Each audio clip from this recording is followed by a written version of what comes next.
ഒരുപക്ഷെ കൃഷ്ണനെ പോലെ മറ്റാരും തന്നെ നിലവിലില്ലായിരിക്കാം. ജീവിതത്തിലെ സകല വൈരുദ്ധ്യങ്ങളും സ്വീകരിക്കുവാനും സ്വാംശീകരിക്കാനും കഴിയുന്ന കൃഷ്ണനെ പോലെ ഒരാൾ. പകലും രാവും, ഗ്രീഷ്മവും ഹേമന്തവും, സമാധാനവും യുദ്ധവും, സ്നേഹവും ഹിംസയും, ജീവിതവും മരണവും എല്ലാം അദ്ദേഹത്തോടൊപ്പം കൈകോർത്ത് പിടിച്ച് നീങ്ങുന്നത് കൊണ്ടാണ് അദ്ദേഹത്തെ സ്നേഹിക്കുന്ന ഓരോരുത്തരും കൃഷ്ണന്റെ ജീവിതത്തിലെ തന്നെ ആകർഷിച്ച ഒരു പ്രത്യേക അംശം തെരഞ്ഞെടുക്കുന്നതും അവശേഷിക്കുന്ന അംശത്തെ കൈവിട്ട് കളയുന്നതും.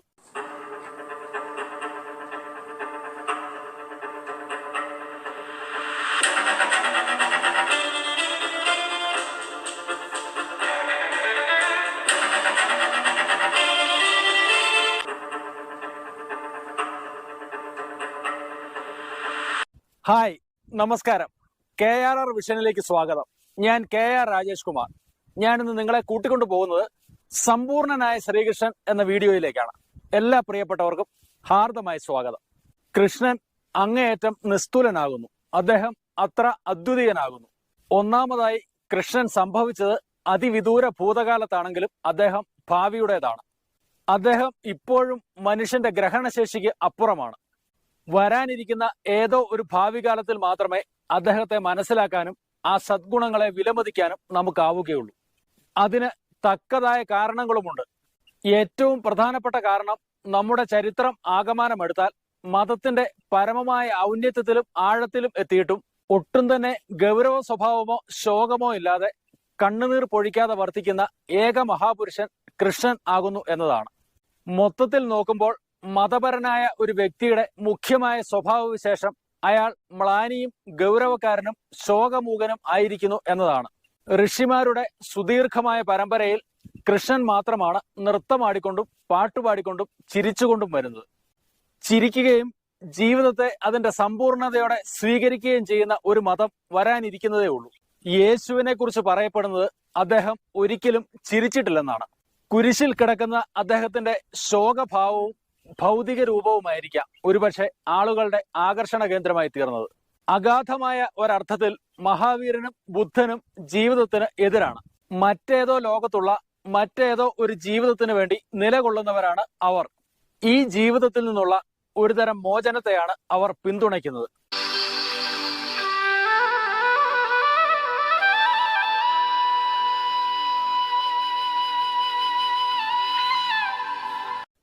ഇന്നുവരെയുള്ള എല്ലാ മതങ്ങളും ജീവിതത്തെ രണ്ടു ഭാഗങ്ങളായി വിഭജിച്ചിരിക്കുന്നു. ഒരു ഭാഗത്തെ അവർ സ്വീകരിക്കുമ്പോൾ മറുഭാഗത്തെ അവർ നിരാകരിക്കുകയും ചെയ്യുന്നു. കൃഷ്ണൻ മാത്രമാണ് ജീവിതത്തെ മുഴുവനായി സ്വീകരിക്കുന്നത്. ജീവിതത്തെ അതിന്റെ സമ്പൂർണതയിൽ സ്വീകരിക്കൽ കൃഷ്ണനിൽ സമ്പൂർണ്ണ സാഫല്യത്തിൽ എത്തിയിരിക്കുന്നു. അതുകൊണ്ടാണ് ഭാരതീയർ അദ്ദേഹത്തെ ഈശ്വരന്റെ പരിപൂർണമായ അവതാരമായി കണക്കാക്കിയത്. അപ്രകാരം പറയുന്നതിന് ഒരു കാരണമുണ്ട്. കൃഷ്ണൻ ജീവിതമാകുന്ന സകലതിനെയും സ്വീകരിക്കുകയും സ്വാംശീകരിക്കുകയും ചെയ്യുന്നു. പഴയ മതങ്ങൾ ദൈവത്തിലേക്കുള്ള മാർഗമെന്ന നിലയിൽ അമർത്തിവെക്കൽ പഠിപ്പിച്ചു. സകലതും അമർത്തിവെക്കണമെന്ന് അവർ മനുഷ്യനോട് ആവശ്യപ്പെട്ടു. അവന്റെ ലൈംഗികതയെ, അവന്റെ കോപത്തെ, അവന്റെ ലോകത്തെ, അവന്റെ സംസക്തികളെ, അങ്ങനെ സകലതിനെയും. അപ്പോൾ മാത്രമേ അയാൾ അയാളുടെ ആത്മാവിനെ കണ്ടെത്തുകയുള്ളൂ. അയാൾ ഈശ്വരനെ പ്രാപിക്കുകയുള്ളൂ. അവനവനോട് തന്നെയുള്ള മനുഷ്യന്റെ ഈ യുദ്ധം വേണ്ടതിലേറെക്കാലം നിലനിന്നു. മാത്രമല്ല, ഈ യുദ്ധത്തിന്റെ ആയിരക്കണക്കിന് വർഷങ്ങളുടെ ചരിത്രത്തിൽ കഷ്ടിച്ച് വിരലിലെണ്ണാവുന്നവർ മാത്രമേ ലക്ഷ്യത്തിലെത്തിയെന്ന് പറയാനാവൂ. അതുകൊണ്ട് ഒരർത്ഥത്തിൽ ഈ യുദ്ധത്തിൽ നാം പരാജയപ്പെട്ടിരിക്കുന്നു. കാരണം നൂറ്റാണ്ടുകളായി കോടിക്കണക്കിന് ആളുകൾ തങ്ങളുടെ ആത്മാവുകളെ കണ്ടെത്താതെ, ഈശ്വരനെ കണ്ടെത്താതെ മരണമടഞ്ഞു. അപ്പോൾ ഈ മതങ്ങളുടെ അടിത്തറയിൽ തന്നെ അടിസ്ഥാനപരമായ എന്തോ തെറ്റുണ്ടെന്ന് നിസ്സംശയം നമുക്ക് പറയാനാവും. മനുഷ്യൻ അവന്റെ ദീർഘകാല ചരിത്രത്തിൽ ആദ്യമായി കൃഷ്ണനിലൂടെ മഹത്വവും ധീരവുമായ ഒരു പരീക്ഷണത്തിന് ഉദ്യമിച്ചിരിക്കുന്നു. ബന്ധങ്ങളുടെ കഠിന വ്യഥകളിൽ ജീവിക്കുമ്പോഴും മനുഷ്യനും ജലത്തിലെ താമരപ്പൂവിനെ പോലെ അസ്പൃഷ്ടമായും നിസ്സംഗമായും നിലകൊള്ളാനാവുമെന്ന് പരീക്ഷിക്കപ്പെടുകയും കണ്ടെത്തപ്പെടുകയും ചെയ്തിരിക്കുന്നു. യുദ്ധഭൂമിയിൽ പോലും മനുഷ്യന് അവന്റെ സ്നേഹത്തെയും കാരുണ്യത്തെയും മുറുകെ പിടിക്കാനാവുമെന്നും തന്റെ കൈകളിലെ ഖഡ്ഗം ചുഴറ്റിക്കൊണ്ടിരിക്കുമ്പോഴും അവന് തന്റെ മുഴുവൻ സത്തയോടെയും സ്നേഹം തുറന്നു കൊണ്ടുപോകാനാവുമെന്നും കണ്ടെത്തപ്പെട്ടിരിക്കുന്നു.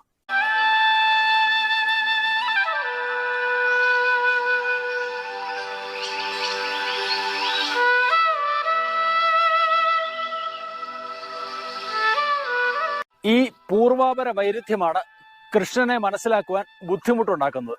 അതുകൊണ്ട് അദ്ദേഹത്തെ സ്നേഹിക്കുകയും ആരാധിക്കുകയും ചെയ്ത ആളുകൾ അദ്ദേഹത്തെ ഭാഗങ്ങളായി വിഭജിച്ചുകൊണ്ടാണ് അപ്രകാരം ചെയ്തത്. എന്നിട്ട് അവർ ഇഷ്ടപ്പെടുന്ന അംശങ്ങളെ ആരാധിക്കുകയും ചെയ്തു. സമ്പൂർണ്ണ കൃഷ്ണനെ ആരും തന്നെ സ്വീകരിച്ചില്ല, ആരാധിച്ചിട്ടില്ല. അദ്ദേഹത്തിന്റെ സമ്പൂർണതയിൽ ആരും തന്നെ അദ്ദേഹത്തെ ആശ്ലേഷിച്ചിട്ടില്ല. ലൈംഗികതയുടെ ലളിതവും പ്രകൃത്യാനുസാരവും നിഷ്കളങ്കവുമായ ഒരു സ്വീകാര്യമുണ്ട് കൃഷ്ണന്റെ ജീവിതത്തിൽ. യാതൊന്നും അവിടെ നിരാകരിക്കപ്പെടുന്നില്ല, യാതൊന്നും അവിടെ അടിച്ചമർത്തപ്പെടുന്നില്ല. കൃഷ്ണന്റെ യൗവനകാല ജീവിതത്തിൽ നിന്ന് ഭാഗവതം ഒരു കഥ സൂചിപ്പിക്കുന്നുണ്ട്. സ്പഷ്ടമായും കാമോദ്ദീപകമായ ഒരു കഥ. ഗോപികമാരെന്നറിയപ്പെടുന്ന ഒരു കൂട്ടം യുവതികൾ യമുന നദിയിൽ നഗ്നരായി കുളിച്ചുകൊണ്ടിരുന്നപ്പോൾ കൃഷ്ണൻ അവരുടെ വസ്ത്രങ്ങളുമായി ഓടിപ്പോവുകയും അപ്രകാരം നദിയിൽ നിന്നും വിവസ്ത്രരായി പുറത്തു വരാൻ അവരെ നിർബന്ധിക്കുകയും ചെയ്യുന്നു. ഗോപികമാർ വ്രീളാവിവശരായി അവരുടെ ലൈംഗികാവയവങ്ങൾ കൈകൾ കൊണ്ട് മറച്ചു പിടിച്ച് ജലത്തിൽ നിന്നും കയറി വരുമ്പോൾ കൃഷ്ണൻ അവരോട് പറയുന്നു, അവർ നഗ്നരായി സ്നാനം ചെയ്ത് ജലദേവനെ കോപിഷ്ഠനാക്കിയിരിക്കുന്നതിനാൽ 2 കൈകളും കൂപ്പിക്കൊണ്ട് അദ്ദേഹത്തോട് മാപ്പ് ചോദിക്കണമെന്ന്. എങ്കിലേ അവർക്ക് അവരുടെ വസ്ത്രങ്ങൾ തിരിച്ചെടുക്കാനാവൂ എന്ന്.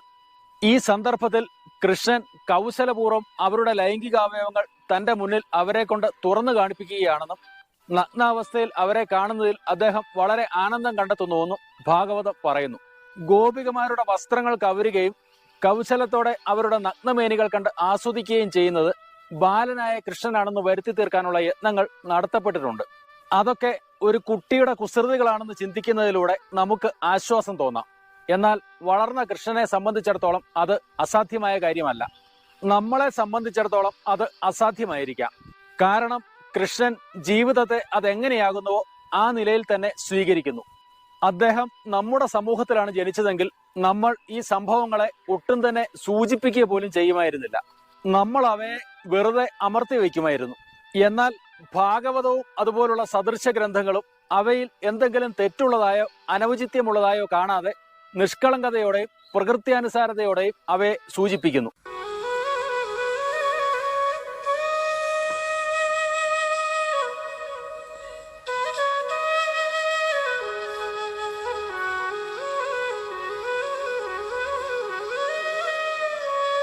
ഭാഗവതത്തിൽ സൂചിപ്പിച്ചിട്ടുള്ള ഗോപികമാർ വെറും കുഞ്ഞുങ്ങളാണെന്ന് അംഗീകരിക്കാനാവില്ല.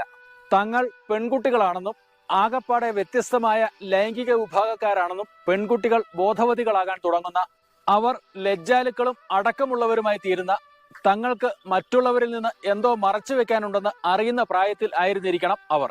അതാണ് ആൺകുട്ടികൾ അവരുടെ ശരീരങ്ങളെ അറിയുന്നതിലും കാണുന്നതിലും തൽപരരായി തീരുന്ന കൃത്യമായ സമയം. ഈ 2 സംഗതികളും ഒരുമിച്ച് സംഭവിക്കുന്നു. ഗോപികമാർ കൃഷ്ണന്റെ അതേ പ്രായത്തിലുള്ളവർ ആയിരുന്നിരിക്കണം. അതുകൊണ്ടാണ് കൃഷ്ണൻ അവരെ വിവസ്ത്രരായി കാണുവാൻ തൽപരനായതും അവർ തങ്ങളുടെ നഗ്നത മറയ്ക്കാൻ ശ്രമിച്ചുകൊണ്ടിരുന്നതും. അതുകൊണ്ട് ലൈംഗികാവയവങ്ങൾ കൈകൾ കൊണ്ട് മറച്ചു പിടിച്ചുകൊണ്ട് ഗോപികമാർ നദിയിൽ നിന്ന് പ്രത്യക്ഷമാകുന്നത് സ്വാഭാവികമാണ്. ഈ കഥ തികച്ചും പ്രകൃത്യാനുസാരിയാണ്. കൂപ്പിയ കൈകൾ കൊണ്ട് ജലദേവനെ അഭിവാദ്യം ചെയ്യണമെന്ന കൃഷ്ണന്റെ അഭ്യർത്ഥനയും പ്രകൃത്യാനുസാരിയാണ്. അതിൽ വിചിത്രമായി യാതൊന്നുമില്ല. ഇപ്രകാരമാകുന്നു പുരുഷ മനസ്സ് പെരുമാറുക. കൃഷ്ണനാണെങ്കിൽ വളരെ ലളിതവും പ്രകൃത്യാനുസാരവുമായ ഒരു പുരുഷ മനസ്സാണ് അദ്ദേഹത്തിനുള്ളത്. അതിന് വൈകൃതങ്ങളില്ല, അമർത്തിവെക്കലുകളില്ല, വികാരാവേശങ്ങളില്ല. ഈ കഥകൾ എഴുതിയ ആൾക്കാരും കപടനാട്യങ്ങളൊന്നുമില്ലാത്ത ലളിത മനസ്കരും നിഷ്കളങ്കരുമായ മനുഷ്യരാണ്. സംഭവിച്ചതുപോലെ തന്നെ കൃത്യമായി അവർ അത് എഴുതി വെച്ചു. വിലക്കുകളുള്ള തത്വസംഹിതകളൊന്നും അവർക്കില്ല. അഥവാ ഈ സംഗതിയെക്കുറിച്ച് ഏതെങ്കിലും തരത്തിലുള്ള കുറ്റബോധവും അവർക്കില്ല. പുരുഷ മനസ്സും സ്ത്രീ മനസ്സും തമ്മിലുള്ള പല വ്യത്യാസങ്ങൾക്കുമിടയിൽ ഒരു മുഖ്യമായ വ്യത്യാസം ഇതാണെന്ന് ഈ സന്ദർഭത്തിൽ മനസ്സിലാക്കേണ്ടതുണ്ട്. ഒരു സ്ത്രീയെ വിവസ്ത്രയായി കാണുന്നതിൽ പുരുഷൻ തൽപരനായിരിക്കുമ്പോൾ നഗ്നനായ ഒരു പുരുഷനെ കാണുന്നതിൽ സ്ത്രീ അത്ര തൽപരയല്ല. ഒരു സ്ത്രീയുടെ വിവസ്ത്രമായ ശരീരത്തിൽ ഒരു പുരുഷൻ ആഴത്തിൽ തൽപരനാണ് എന്നുള്ളത് വിസ്മയകരമാണ്. ഇക്കാരണത്താലാണ് ലോകത്തെമ്പാടും വിവസ്ത്രകളായ സ്ത്രീകളുടെ അത്രയേറെ വിഗ്രഹങ്ങളുള്ളത്. നമ്മൾ കാമോദ്ദീപകമെന്ന് വിളിക്കുന്ന ഈ കഥകൾ കൃഷ്ണനെ ഒരു സമ്പൂർണ്ണ അവതാരമെന്ന് ഘോഷിക്കുന്ന ഭാഗവതത്തിലാണ് എഴുതപ്പെട്ടിട്ടുള്ളത് എന്നത് സാർത്ഥകമാണ്. ഈ കഥകൾ അദ്ദേഹം ഒരു ദേവൻ ആയിരിക്കുന്നതിനെ സംശയിക്കുമെന്ന് ഇന്ന് നമ്മൾ ചിന്തിക്കുന്നത് പോലെ ഈ ഗ്രന്ഥത്തിന്റെ രചയിതാക്കൾ ഒരു നിമിഷം പോലും ചിന്തിച്ചിട്ടില്ല. നമ്മൾ ഇന്ന് ആഗ്രഹിക്കുന്നത് പോലെ അതൊക്കെ അമർത്തി വയ്ക്കാനും വെട്ടിച്ചുരുക്കാനും അവർ ശ്രമം നടത്തിയിട്ടില്ല.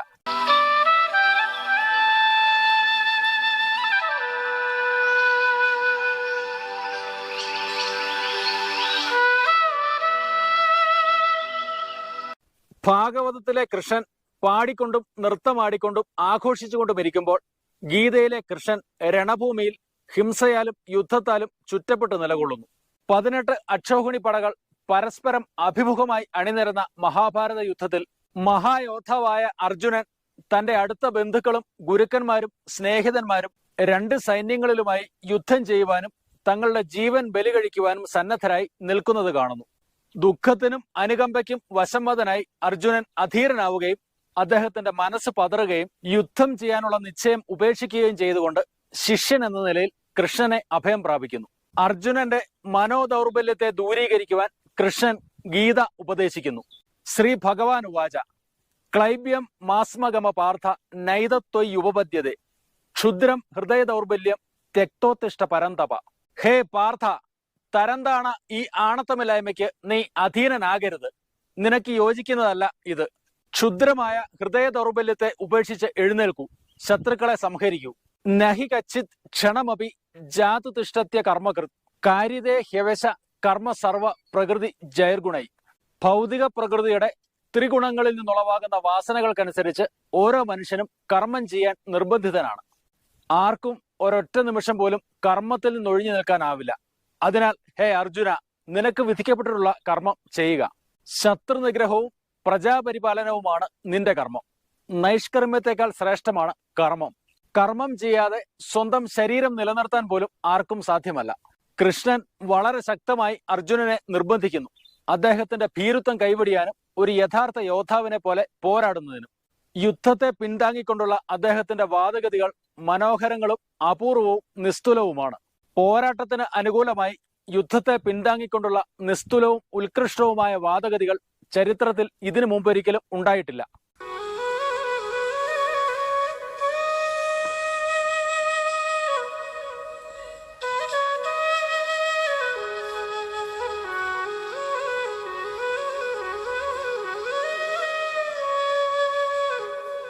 കൃഷ്ണൻ ഒരു യുദ്ധക്കൊതിയനല്ല, എന്നാൽ അദ്ദേഹം ഭീതിതനായ ഒരു ഒളിച്ചോട്ടക്കാരനുമല്ല. യുദ്ധം ഒഴിവാക്കുന്നതാണ് നല്ലതെന്ന് അദ്ദേഹം പറയുന്നു. എന്നാൽ അത് അനിവാര്യമായി തീരുകയാണെങ്കിൽ അതിനെ സുധീരം സാഹ്ലാദം സ്വീകരിക്കുന്നതാണ് അതിൽ നിന്ന് ഓടി രക്ഷപ്പെടുന്നതിനേക്കാൾ നല്ലത്. നമ്മൾ യുദ്ധത്തെ ഒഴിവാക്കാൻ ആഗ്രഹിക്കുന്നു. അത് ജീവന് മുറിവേൽപ്പിക്കുകയോ ജീവന് ഹാനി വരുത്തുകയോ ചെയ്യാതിരിക്കാൻ വേണ്ടി മാത്രം. എന്നാൽ യുദ്ധത്തെ തടയുന്നതിലൂടെ ജീവന് മുറിവ് സംഭവിക്കുകയും ഹാനി സംഭവിക്കുകയും ചെയ്യുകയാണെങ്കിൽ എന്തു ചെയ്യും? അങ്ങനെയാവുമ്പോൾ അതിന്റെ തടയലിന് അർത്ഥമൊന്നുമില്ല. പിന്നെ അതിലേക്ക് വലിച്ചിഴക്കപ്പെടുന്നതും വൈമുഖ്യമാർന്നതും ഭാരിച്ചതുമായ ഒരു ഹൃദയത്തോടെ യുദ്ധം ചെയ്യുന്നതും വാസ്തവത്തിൽ തിന്മയാണ്.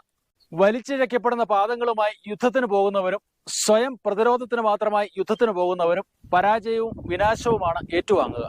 പ്രതിരോധ സ്വഭാവമാർന്ന ഒരു മനസ്സിന്, എല്ലായ്പ്പോഴും പ്രതിരോധ രീതി കൈക്കൊള്ളുന്ന ഒരു മനസ്സിന് യുദ്ധം ജയിക്കാനുള്ള വീര്യവും ഉത്സാഹവും സംഭരിക്കാനാവുകയില്ല. എല്ലാ രീതിയിലും അത് ശുഷ്കിച്ചുകൊണ്ടേയിരിക്കുകയും ചെയ്യും. അതുകൊണ്ട് കൃഷ്ണൻ നമ്മോട് പറയുന്നു, പോരാട്ടം പോലും ആഹ്ലാദഭരിതമായ ആനന്ദനിർഭരമായ ഒരു സംഗതിയാക്കി മാറ്റുക.